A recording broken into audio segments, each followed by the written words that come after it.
حدیث پاک میں آتا ہے اگر کوئی شخص جمعے کے روز یہ 5 کام کر لے تو اس پہ جنت واجب ہو جاتی ہے۔ سبحان اللہ۔ آئے سنتے ہیں وہ 5 کام کون سے ہیں۔ حضرت سعید بن ابو سعید رضی اللہ تعالیٰ عنہ سے مروی ہے، سرکار دو عالم نور مجسم صلی اللہ تعالیٰ علیہ وآلہ وسلم کا فرمان معظم ہے، 5 چیزیں جو ایک دن میں کرے اللہ عز و جل اس کو جنتی لکھ دے گا۔ نمبر 1، جو مریض کی عیادت کو جائے۔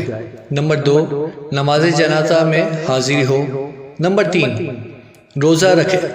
اور نمبر 4، نماز جمعہ کو جائے، یعنی جمعے کی نماز کو باجماعت ادا کرے۔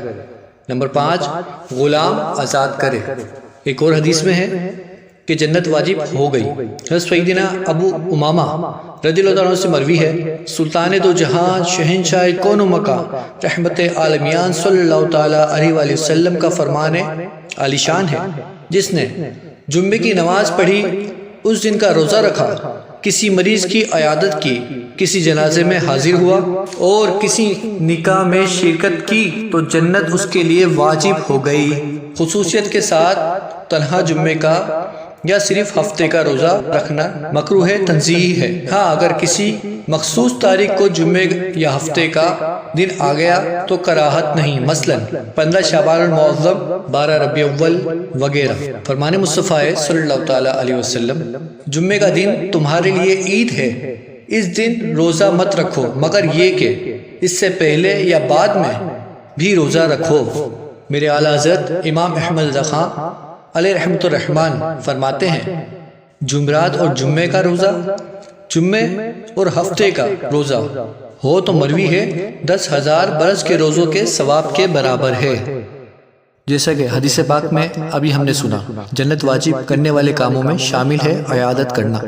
ہم میں سے بہت سے ایسے بھی ہیں جن کے والدین گھر میں بیمار ہیں، مگر ہم نے کبھی والدین سے نہیں پوچھا کہ ماں تمہاری طبیعت کیسی ہے، والد صاحب سے نہیں پوچھا کبھی کہ آپ کی طبیعت کیسی ہے۔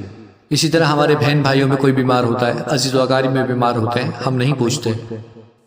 ہم اپنے والدین کے ساتھ حسن سلوک نہیں کرتے، وہ کل دور نہیں کہ کل ہماری اولاد وہی سب ہمارے ساتھ کرے جو ہم آج کر رہے ہیں۔ جنت واجب کرنے والے کاموں میں دوسرا کام یہ بھی تھا کہ جنازہ پڑھنا، حتیٰ کہ امام صاحب نماز پڑھانے کے بعد اعلان کرتے ہیں کہ بقیہ نماز کے بعد نماز جنازہ ہوگا، مگر نمازی حضرات کوئی دائیں گیٹ سے کوئی بائیں گیٹ سے نکل جاتا ہے اور نماز جنازہ پڑھنے کا اس کے پاس ٹائم نہیں ہوتا۔ سوچیں کہ جب ہمارا نماز جنازہ ہو رہا ہوگا، ہم مریں گے اور ہمارا نماز جنازے کے لیے لوگوں کو جمع کیا جا رہا ہوگا، اور اس وقت یہی عالم ہوگا کہ دائیں بائیں سے لوگ نکل کے جا رہے ہوں گے، اور آپ کے نماز جنازہ کے اندر وہی 1 صف، وہی 2 صف، وہی 3 صف ہوگی۔ بھائی 7 آدمی ہیں، بھائی 9 آدمی ہیں، تو 3 صفیں کر لو، 5 صفیں کر لو کسی طریقے سے، تو یہی ہو رہا ہوگا۔ تو آپ سوچیں اگر آپ نماز جنازہ دوسروں کا پڑھیں گے تو انشاءاللہ اللہ رب العزت کی رحمت سے امید ہے کہ آپ کے نماز جنازہ بھی پڑھنے والوں کی تعداد زیادہ ہوگی۔ اور کچھ لوگ تو ایسے ہوتے ہیں جو کندھا دینے میں سب میں آگے ہوتے ہیں، اور نماز جنازہ جب شروع ہوتا ہے تو دور دور کھڑے ہو جاتے ہیں، گویا کہ صاف ظاہر ہو رہا ہوتا ہے کہ ان کو نماز جنازہ پڑھنا نہیں آتا۔ خدا را سوچیں،